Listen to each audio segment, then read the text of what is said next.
All right, let's dive right in. Today, we are unlocking one of the most complex and, let's be honest, intense prophecies in the entire book of Revelation, the seven trumpets. We're going to walk through a very specific interpretation of how this whole apocalyptic sequence is believed to fit together. So here's our game plan. First, we'll get a handle on the prophetic countdown itself, how it's all structured. Then we'll dig into the first four trumpets, which are called the trumpets of revenge. After that, things get way more intense when the abyss itself opens. That's followed by the unleashing of an army, 200 million strong. And finally, we'll see how the 144,000 witnesses emerge right in the middle of all this chaos. Okay, first up, the prophetic countdown. To really get what the trumpets are all about, you have to see where they slot into the bigger picture.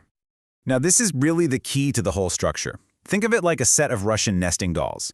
According to this text, the prophecies are layered inside each other. So, when the seventh seal is opened, it doesn't just trigger one event, it unlocks the entire sequence of the seven trumpets. And later on, that pattern repeats. The seventh trumpet will crack open to reveal the final seven bowls of wrath. It's a chain reaction.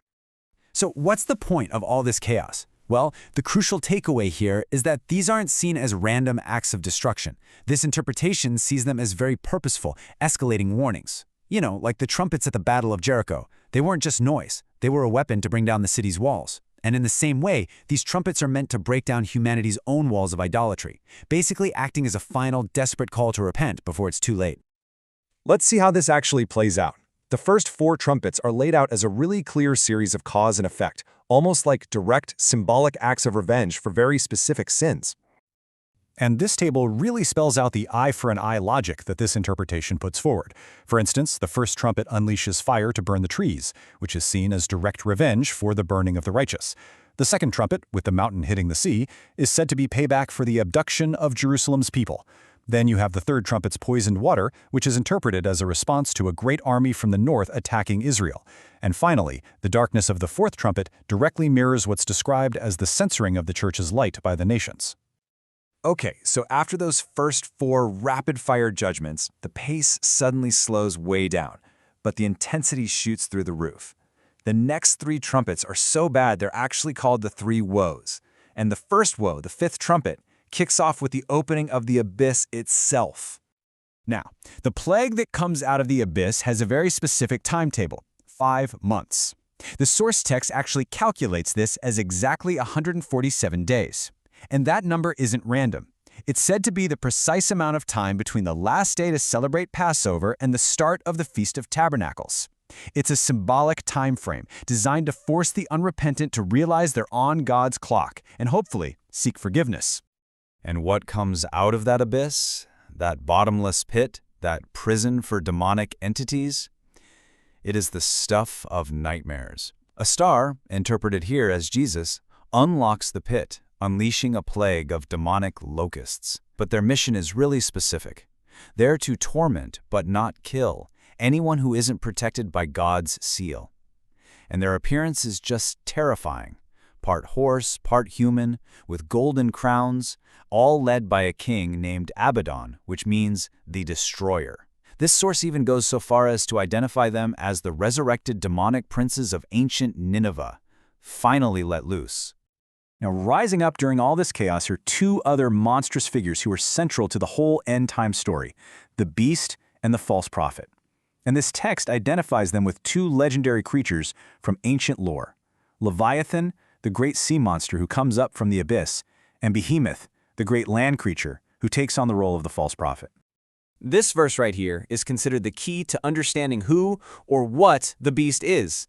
That strange phrase, once was, now is not, and yet will come, is interpreted to mean this isn't some modern human leader. No, this is an ancient demonic entity, the Leviathan, that was defeated ages ago, thrown into the abyss, and will be resurrected to shock and awe a world that has totally forgotten it ever even existed. All right, on to the second woe, the sixth trumpet. And here, the scale of destruction escalates from pure torment to just mass death, with the release of a massive, supernatural army. The number is it's almost impossible to wrap your head around. 200 million. And let's be clear, this is no human army. This is a demonic cavalry, unleashed from the Euphrates River, a force larger than all of the world's human armies put together. And the result is an absolute cataclysm. The plagues of fire, smoke, and sulfur that pour out of the mouths of these demonic horsemen are said to wipe out a full 1/3 of all humanity still left on Earth.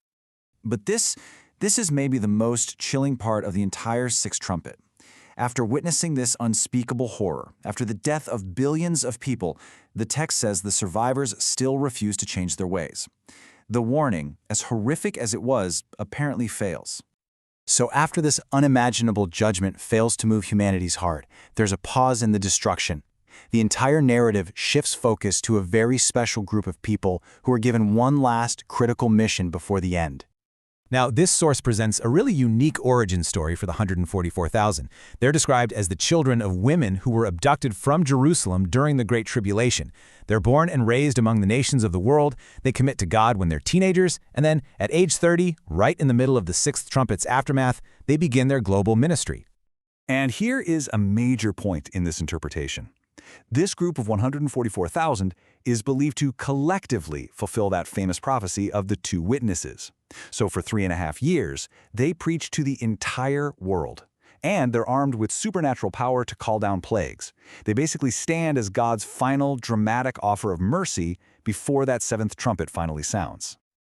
So you can see the arc of the story we've just traced. It moves from these terrible judgments designed to get people to repent to a cataclysm that completely fails to change humanity's heart, and then it culminates in this one last miraculous mission to offer salvation through these 144,000 witnesses. It's a really dramatic shift from mass destruction to a final, targeted message of hope. And all of this leaves us with a final, pretty big question. This interpretation provides an incredibly complex, almost mathematical blueprint for how the world ends. So why are we so drawn to finding these precise, clockwork-like sequences in ancient prophecies? What does it say about our deep human need for order, for meaning, especially when we're staring into the face of the great, terrifying unknown?